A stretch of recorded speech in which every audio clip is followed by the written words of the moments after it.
हाय दोस्तों, नमस्कार। और आप लोग कैसे हो?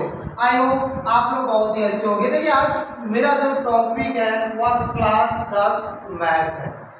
क्लास 10 मैथ पहला लेसन है वास्तविक संख्या। वैसे आप लोग का स्कूल खुल भी गया है और हम क्या करेंगे, वह क्या एक्सरसाइज एकदम एक करके आपको पूरा कंप्लीट करवा देंगे। और हाँ, कितने लोगों का क्वेश्चन होता है कि सर वीडियो का टाइम जो होता है, वीडियो जो टाइम अपलोड होने का होगा 2 PM पर होगा। वीडियो आपका रोज अपलोड होगा, वो होगा 2 PM पर, ठीक है। मतलब 2 बजे आपका वीडियो अपलोड हो जाएगा। देखो, वास्तविक संख्या बहुत ही बेसिक से हम आपको सिखाएंगे, बहुत ही बेसिक से आपको पढ़ाएंगे। अगर वास्तविक संख्या की बात करें तो सबसे पहले आप संख्या की बात करो। संख्या मतलब नंबर की बात करो। जो संख्या होता है, नंबर होता है, आपको पता है कुछ भी हो नंबर, मतलब संख्या कुछ भी हो यार, 1 2 4 5 8 5 जो भी नंबर आपको दिखता है और क्या होता है, संख्या ही होता है। नंबर हिंदी को संख्या बोल देते हैं। अब आपको करना क्या है, अगर इस संख्या को देखे तो इस संख्या को नॉर्मली तरीके से, अगर बहुत सिंपल तरीके से हम लोग समझे तो इस संख्या को हम लोग 2 भागों में डिवाइड कर देते हैं। बहुत नॉर्मल तरीके से, बहुत सिंपल तरीके से इसको 2 भागों में डिवाइड कर देते हैं। पहला जो होता है उसको बोलते हैं रियल नंबर। अब इस रियल नंबर को हिंदी में क्या बोलते हैं, वास्तविक संख्या। क्या बोलते हैं इसको, वास्तविक संख्या। और दूसरा जो होता है वो होता है इमेजरी नंबर। इमेजरी नंबर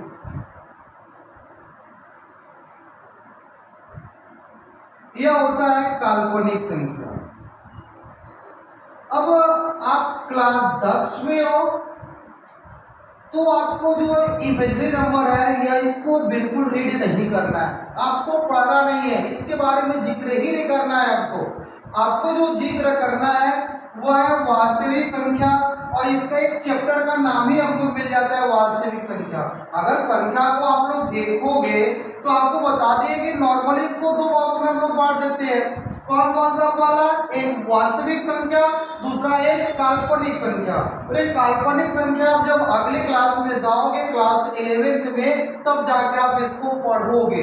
लेकिन हम लोग को पढ़ना क्या है, वास्तविक संख्या। और वास्तविक संख्या इस चैप्टर का नाम ही है, जो मेरा क्या है, लेसन 1। देखो, हम क्या करेंगे, आपको हर एक एक्सरसाइज करवाएंगे और पूरा बेसिक से लेके हर एक क्वेश्चन आपके सामने होगा और आपको समझ में भी आएगा। जैसे अगर वास्तविक संख्या की बात करें, रियल नंबर की बात करें, तो आपको इसको जानने के लिए पहले कुछ संख्या को जानना होगा। मतलब क्या, देखो आप सिंपल से पहले समझ लो, जो इमेजरी नंबर होता है वो क्या होता है, इसको या आई के फॉर्म में दिखेगा आपको। जो इमेजरी नंबर होता है वो आई के फॉर्म में दिखता है। अगर आई के फॉर्म में नहीं दिखेगा, कोई भी नंबर हो यार, यदि आई के फॉर्म में नहीं दिखता है तो आपका नंबर क्या हो जाएगा, वो वास्तविक संख्या हो जाएगा, रियल नंबर हो जाएगा। सिंपल सी बात है, समझ में आया? अरे सिंपल सी, बस सिंपल सा लॉजिक समझो ना, दोनों में डिफरेंट समझ लो। अगर दोनों में आप डिफरेंट एकदम सिंपल तरीके समझो तो इमेजरी नंबर में क्या होता है, आई आपको दिखेगा, आई के साथ अगर कोई भी संख्या दिख जाएगी वह इमेजरी नंबर हो जाएगा। जैसे एग्जांपल की बात करते हैं, जैसे 3i हो गया। अब आई के साथ कोई भी नंबर दिखेगा वह इमेजरी नंबर हो जाएगा। यदि कोई भी नंबर के साथ अगर आई रहेगा ही नहीं, यदि आपकी अगर आई नहीं दिखता है, इसका मतलब वो वास्तविक संख्या हो गया। समझ में आ गया? यदि आई है किसी नंबर के साथ तो वह इमेजरी नंबर, यदि आई नहीं है तो वास्तविक संख्या। सिंपल सी बात है। अब देखो एक्सरसाइज में जो पढ़ना है, कुछ ऐसे जो उस नंबर के बारे में आपको जानना है, जो किसके अंतर्गत आता है, वो एक वास्तविक संख्या के अंतर्गत ही आता है। जैसे अगर बात करें सिंपल सा, पहले तो हम लोग नेचुरल नंबर की बात कर लेते हैं। किसकी बात करें, अब हिंदी में इसको क्या बोलते हैं, प्राकृतिक संख्या। देखो, ये सब नंबर आपको पता रहेगा तभी क्वेश्चन को सॉल्व करने में मजा ही कुछ और है। अगर ये सब छोटे छोटे नंबर अगर पता रहेगा ना तो आपको क्वेश्चन को सॉल्व करने में उसका मजा ही अलग है। देखो अगर नेचुरल नंबर की बात करें, प्राकृतिक संख्या की बात करें तो ये क्या होता है, जैसे अगर कोई भी वस्तु है, कोई पार्टिकुलर पार्टिकल है, अगर उसको काउंट करने के लिए जो भी संख्या की आवश्यकता हो जाती है वो हमारा क्या होता है, नेचुरल नंबर होता है। जैसे अगर मान लो मार्कर ही आपके सामने दिख रहा है, इस मार्कर को काउंट करेंगे ना, 1 2 काउंट कर रहे हैं ना, तो किसी वस्तु को अगर हम लोग काउंट कर रहे हैं तो हमारा क्या हो जाएगा, नेचुरल नंबर हो जाएगा। मतलब कहां से स्टार्ट हो रहा है, 1 2 3 4 डॉट डॉट इंफिनिटी। मतलब आपको इस बात को ध्यान देना है कि नेचुरल नंबर जैसे अगर बात करते हैं तो आपको एग्जांपल तुरंत आना चाहिए कि वो नंबर 1 से स्टार्ट होता है। और उसके बाद अगर बात करें होल नंबर का, अगर होल नंबर की बात करते हैं इसको बोलते हैं पूर्ण संख्या। अब ये जो पूर्ण संख्या होगा ये क्या होगा, जो नेचुरल नंबर होता है, जो प्राकृतिक संख्या होता है उसमें हम लोग क्या करते हैं, जीरो सम्मिलित कर देते हैं। जैसे आपका 1 है 2 है 3, ये सब नंबर क्या है, प्राकृतिक संख्या है, इसमें जीरो आप सम्मिलित कर दो कौन संख्या हो जाएगी, ये होल नंबर हो जाएगा, पूर्ण संख्या हो जाएगी। अब साथ साथ में अब इसके बाद आपको ये सीखना है प्राइम नंबर। देखो हम ज्यादा नंबर तो नहीं बताएंगे, हम आपको उतने नंबर बताएंगे जो आपके एक्सरसाइज में यूज भी हुआ है और आपके सब बेसिक चीजें आपको पता भी होना चाहिए, ठीक है। अगर प्राइम नंबर की बात करें क्या होता है, अभाज्य संख्या। अब एक अभाज्य संख्या होता है प्राइम नंबर, एक होता है कंपोजिट नंबर। ये दोनों का अंतर पहले आप समझ लो। कंपोजिट नंबर को हिंदी में बोलते हैं भाज्य संख्या, ठीक है ना। प्राइम नंबर अभाज्य संख्या, कंपोजिट नंबर भाज्य संख्या। देखो दोनों में पहले आप अंतर समझो। जैसे अगर बात करें, देखो पहले इसको समझो आप, प्राइम नंबर क्या होता है, जिसका अगर फैक्टर कितना आना चाहिए, 2 आना चाहिए। जिसका हम लोग फैक्टर करते हैं ना उसका फैक्टर बस 2 आना चाहिए। जैसे अगर बात करें एग्जाम्पल इसकी बात करें, जैसे यहाँ पे 2 है, 2 का फैक्टर करो, या तो 1 के टेबल में आएगा या तो 2 के टेबल में आएगा। देखो फैक्टर 2 आएगा, 1 और 2, ये प्राइम नंबर है। जैसे अगर बात की एग्जांपल 3, इसका फैक्टर करो, 1 आ गया 2 आ गया और किसके टेबल में आएगा, 3 सॉरी 2 के टेबल में तो आएगा नहीं ना, 1 और 3 मतलब क्या हो जाएगा, प्राइम नंबर हो जाएगा, अभाज्य संख्या हो जाएगा। जैसे और एग्जांपल की बात करें, जैसे 4 है, इसका फैक्टर करो, 1 के टेबल में आएगा, 2 के टेबल में आएगा, 4 के टेबल में आएगा। ये बताओ ये क्या कंडीशन को फॉलो कर रहा है, बताया था आपको ना कि जिसका फैक्टर बस 2 आना चाहिए, 1 2 1 2, तो आपका क्या होगा, वो होगा प्राइम नंबर, अभाज्य संख्या होगी। लेकिन जिसका फैक्टर 2 से अधिक है, मतलब मोर देन फैक्टर 2, मतलब जिसका फैक्टर 2 से क्या होना चाहिए, अधिक आना चाहिए, मोर देन फैक्टर 2। जिसका फैक्टर 2 से अधिक आता है वो आपका क्या होता है, भाज्य संख्या होता है, कंपोजिट नंबर होता है। और इसका एग्जांपल आप समझिए, एग्जांपल क्या होता है, 4 हो गया, 6 हो गया, 8 हो गया, 9 हो गया, ये सब डॉट डॉट, ये सब एग्जांपल हो गया कंपोजिट नंबर। प्राइम नंबर का एग्जांपल क्या हो गया, 2 हो गया, 3 हो गया, 5 हो गया, आपका 7 हो गया, 11 हो गया, ये सब आपका क्या होगा, प्राइम नंबर। जिसका फैक्टर 2 आना चाहिए, 2 से अधिक नहीं आना चाहिए। जिसका फैक्टर 2 से अधिक आता है तो आपका कौन सा होता है, कंपोजिट नंबर हो जाता है, तो आपका हो जाता है भाज्य संख्या हो जाता है। आई होप आप इस सब के बारे में आप लोग थोड़ा बहुत जानते भी थे, लेकिन यहाँ से तो क्लियर हो गया होगा कि कौन संख्या कैसे क्या होती है। और अगर संख्या की बात करें लोग, कंपोजिट नंबर तक हो गया, और आपको ये पता होगा इवन नंबर, ये तो बहुत सिंपल सा सभी को पता होता है, इवन नंबर और ऑड नंबर। इवन नंबर और नंबर, इवन को बोलते हैं सम संख्या, ऑड को बोलते हैं विषम संख्या। इवन को बोलते हैं सम संख्या, ऑड को बोलते हैं विषम संख्या। इवन का मतलब क्या होता है, जो 2 के टेबल में कट जाए, जो 2 के पहाड़ा में आ जाए, वो आपका क्या होता है, इवन नंबर। जैसे 2 हो गया, 4 हो गया, 6 हो गया, 8 हो गया, 10 हो गया। अब ऑड नंबर का क्या होता है, जो 2 के पहाड़ा में न कटे, मतलब 2 के टेबल में नहीं आना चाहिए, आपका क्या होता है, ऑड नंबर होता है। जैसे 1 हो गया, 3 हो गया, 5 हो गया, 7 हो गया, क्या 2 के टेबल में आएगा, नहीं आएगा। जो 2 के टेबल में नहीं आएगा वो आपका ऑड नंबर होता है। इवन नंबर मतलब क्या होता है, जो 2 के टेबल में आना चाहिए। इवन को हिंदी में बोलते हैं सम संख्या, ऑड को बोलते हैं क्या, विषम संख्या। अब हम लोग आते हैं अपने पॉइंट पर। एक तो हम आपको वास्तविक संख्या के बारे में बता रहे थे, ये सब वास्तविक संख्या के अंतर्गत आता है। इसमें भी बहुत सारी संख्या है, को प्राइम नंबर आता है, बहुत ढेर सारी संख्या है, लेकिन उतना आपको जानना की आवश्यकता नहीं है। बस आपको मैं जितना बताए उसको आप जानो, ठीक है। अब हम लोग का वास्तविक संख्या आ गया, चैप्टर का नाम ही वास्तविक संख्या। आप वास्तविक संख्या के बारे में बहुत अच्छे से जान गए हो कि वास्तविक संख्या होता क्या है, उसको डिफाइन हम लोग कैसे कर सकते हैं, और एक साथ साथ में इमेजिनरी नंबर के बारे में भी आप जान गए, ठीक है ना। इसको तो पढ़ना है नहीं, इसलिए उसको चर्चा हम बिल्कुल नहीं करेंगे, पूरा चर्चा ये करेंगे क्योंकि मेरा चैप्टर का नाम ही है वास्तविक संख्या, ठीक है। अब देखिए करना क्या है, एक्सरसाइज का जो क्वेश्चन है उसके अकॉर्डिंग पहले हम आपको समझाते हैं, समझाने के बाद हम क्या करेंगे, एक्सरसाइज का जो क्वेश्चन होगा उसको कंप्लीट करेंगे। देखिए दोस्तों, अगर हम बात करें जैसे सिंपल सा, अगर आपको पहले तो एलसीएम और एचसीएफ ये तो आता ही होगा, एलसीएम और एचसीएफ तो आता ही होगा। एलसीएम जिसको बोलते हैं हिंदी में लस, जिसको हिंदी में बोलते हैं लस, और इसको क्या बोलते हैं मॉस। अब देखो लस का मतलब क्या होता है, लघुत्तम समापवर्तक। मॉस का मतलब क्या होता है, महत्तम समापवर्तक।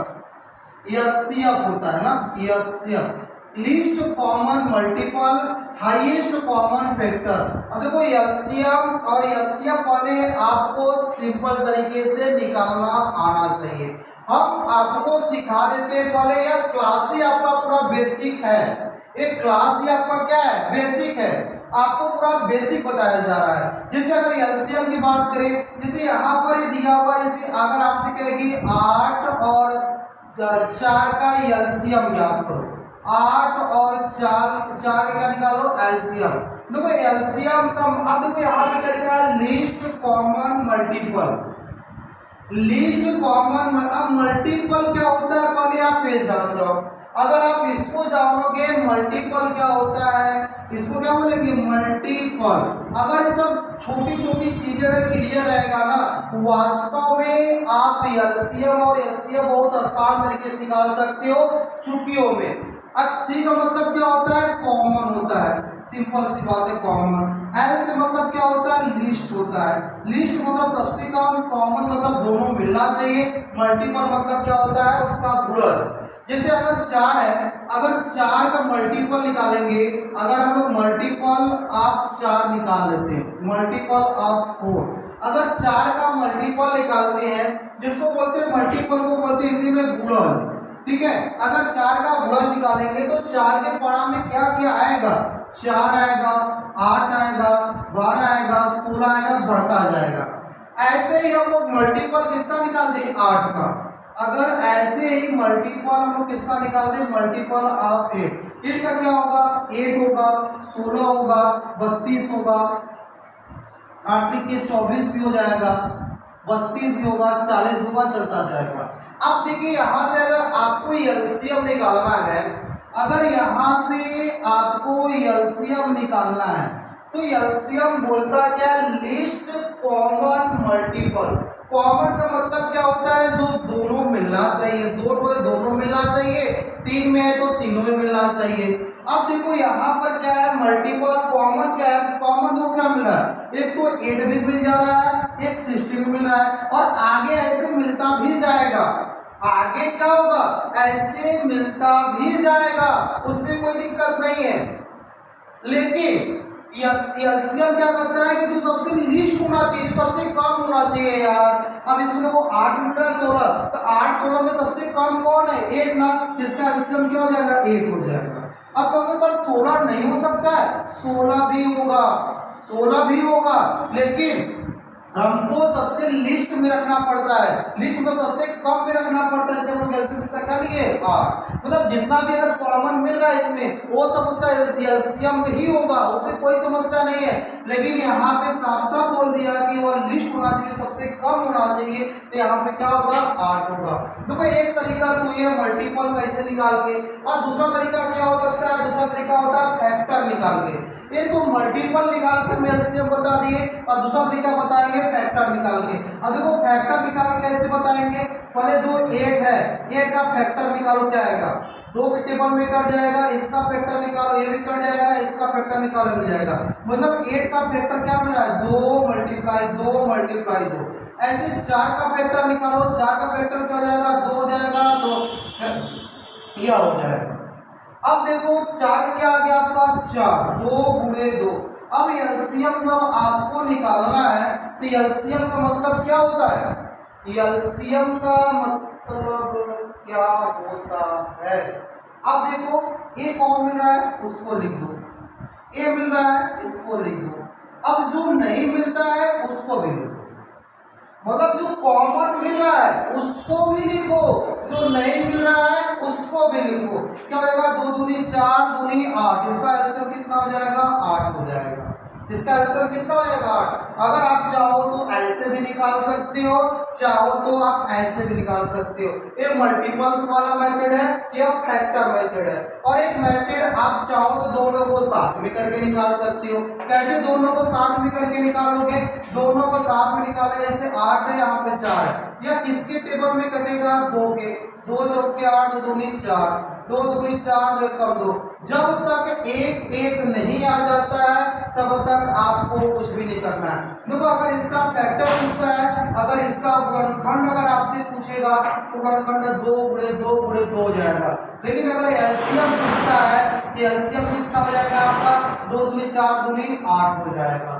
ठीक, देखो एलसीएम भी हो गया, आपको ऐसे दोनों साथ में निकाल सकते हो, मल्टीपल वाला निकाल सकते हो, फैक्टर वाला भी निकाल सकते हो, आपकी जो इच्छा करे वैसे निकालो। लेकिन आपको तो ये आना चाहिए कि एलसीएम कैसे निकालते हैं।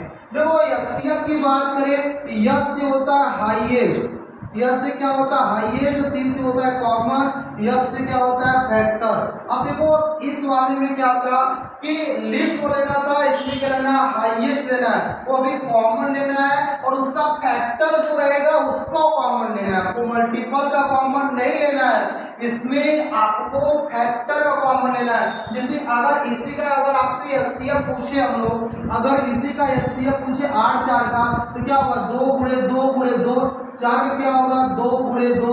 अब इसमें कॉमन क्या मिल रहा है, एक दो मिल रहा है ना, जो 2 तो कॉमन मिल गया, ये आपका क्या हो जाएगा, एचसीएफ हो जाएगा। एचसीएफ का मतलब ही होता है कॉमन मिलना चाहिए, हाईएस्ट कॉमन। देखो एक कॉमन मिल गया, इसके बाद कॉमन मिलेगा नहीं मिलेगा, लेकिन यहाँ पे आपको हाईएस्ट कॉमन लेना है, जितने भी कॉमन मिल जाएगा उसको लेना है, कॉमन नहीं मिलता है मतलब, और उसको लिखना भी नहीं है, जो कॉमन मिलेगा ये लेना होगा। इसलिए एचसीएफ कितना हो गया, 4, जिसको बोलते हैं मॉल्सर। एक तरीका ये हो गया, अगर फैक्टर मेथड से निकालोगे तो अब इसके वो 2 दूनी 4 कट गया। अगर हम लोग फैक्टर मेथड से हम लोग निकाले गुणनखंड विधि से, क्या होगा, 8 4, यह किसके टेबल में कटेगा, 2 के 2 चौके 8, 2 दूनी 4, यह क्या होगा, 2 दूनी 4, 2 एक कम 2। अब देखो यह क्या किसी टेबल में कटेगा, 2 तो कट जाएगा लेकिन 1 कटेगा नहीं। अब इसका मतलब इसका जो एचसीएफ होगा, अगर इसकी एचसीएफ की बात करें, 2 गुणे 2 कितना आ गया, 4। देखो आप अगर साथ में करना चाहते हो तो साथ में कर लो, यदि आप अलग तरीके से करना चाहते हो तो अलग तरीके से कर लो, लेकिन आपको एलसीएम और एचसीएफ आना चाहिए, क्योंकि वास्तविक संख्या में आपको एलसीएम और एचसीएफ ही करना है। ठीक है, और ये आपको अब देखो आपको प्रॉपरली रोज 2 बजे वीडियो एक जाएगी, ठीक है ना, प्रॉपरली टाइमिंग फिक्स हो गया, ठीक है ना। बोलते थे ना सर की टाइम वीडियो जब भी डाल देते हैं, तो चलो ठीक है, आज मैंने टाइमिंग फिक्स कर दिया कि रोज प्रॉपरली 2 बजे दोपहर में वीडियो जाएगी 2 PM पर। ठीक, आप तैयार रहना 2 बजे और वीडियो देखने के लिए। ठीक, अब कोई समस्या नहीं है ना, अब टाइमिंग फिक्स हो गया ना, उसी टाइम से जाएगा वीडियो, ठीक है, रोज जाएगा।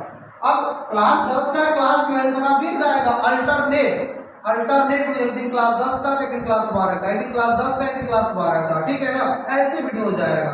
हो सकता है कि आपको इसी एक ही दिन में क्लास 10 और क्लास 12 दोनों को डाल दो, है ना, तो उसका भी टाइम मैं आपको बता दूंगा प्रॉपरली। लेकिन पहले जो सीखना है उसको सीखो आप, और जो पढ़ना है उसको आप पढ़ो, क्योंकि जब सीखोगे पढ़ोगे तभी आएगा।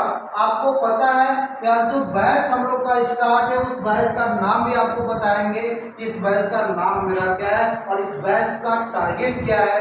और देखो नाम से ही पता चल गया टारगेट, इस बैच का नाम ही हम लोग रख देते हैं क्या, टारगेट बैच। ठीक है, इस बैच का नाम ही हम लोग रख देते हैं, इस बैच का नाम रख देते हैं टारगेट बैच। ठीक है, टारगेट बैच। अब इस टारगेट बैच का सपना ही होगा 100 में से 100 लाना, ठीक है। इस टारगेट बैच का सपना ही होगा 100 में से 100 लाना मैथ में, ठीक। तो आप हमसे जुड़ना ना भूले। अगर आप नए हो तो इस चैनल को जरूर से शेयर कीजिए और सब्सक्राइब दबा कर कीजिए, ठीक है।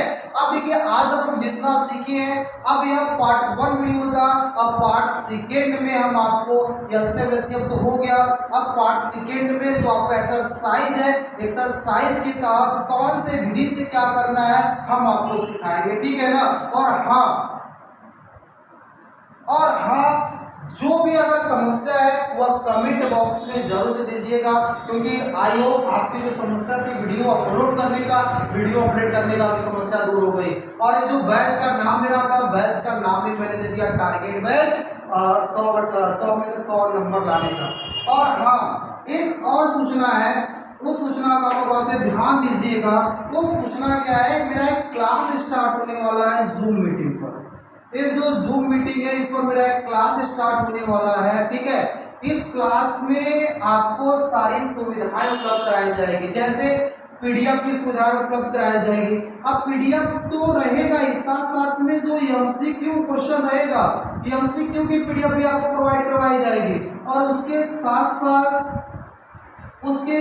साथ आपका जो न्यू सिलेबस होगा, न्यू सिलेबस के अकॉर्डिंग काम करेंगे, न्यू सिलेबस के अकॉर्डिंग काम होगा, ठीक है।